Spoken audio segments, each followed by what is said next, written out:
咗呢樣嘢嘅話，會方便好多㗎。今次我要為大家介紹嘅呢一個係好啱而家嘅天氣使用㗎。今年最新款嘅電暖爐，呢一款暖爐無論性能同埋功用都係一流㗎，而且耗電量非常之低，就算24小時不停開動，付出嘅電費都好少㗎咋。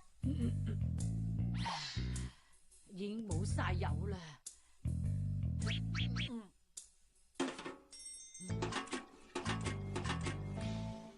竟然一滴都冇。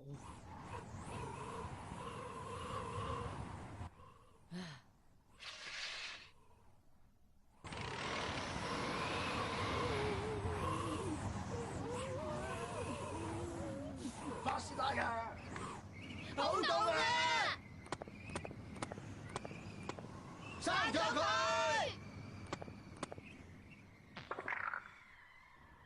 冇法啦，等空氣流通下啊嘛，唔係真係中一氧化碳毒都治啊！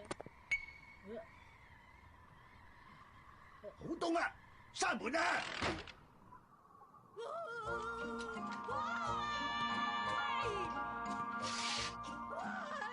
你搞咩啊，花老爺？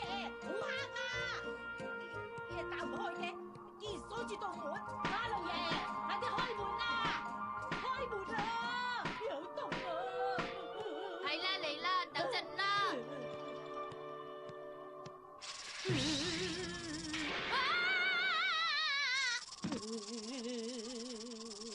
巴士拉，好凍啊！好凍啊！巴士拉，振作啲啦！喂，你冇事啊嘛道門係花生閂埋噶。又係話巴士拉，法師啦！露台出邊真係好凍啊！只要開住道門，就會有一啲暖風吹住噶啦。而且我為咗大家幫我爐加油噶，因為冇人肯喐手，阿媽唯有走出去，直情會凍死人嘅露台度。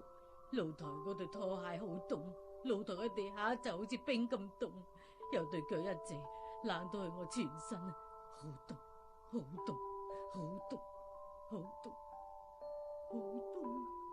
我知道啦，咁好啦，就打開道門少少啦誒，多謝你啊，花老爺。只係打開少少嘅啫。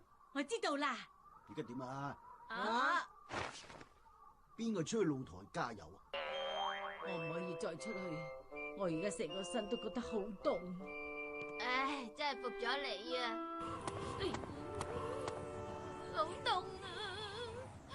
唉，打開道門，的確係冇咁凍啊，真係可以暖少少喎。打開道門真係好凍，閂埋佢先。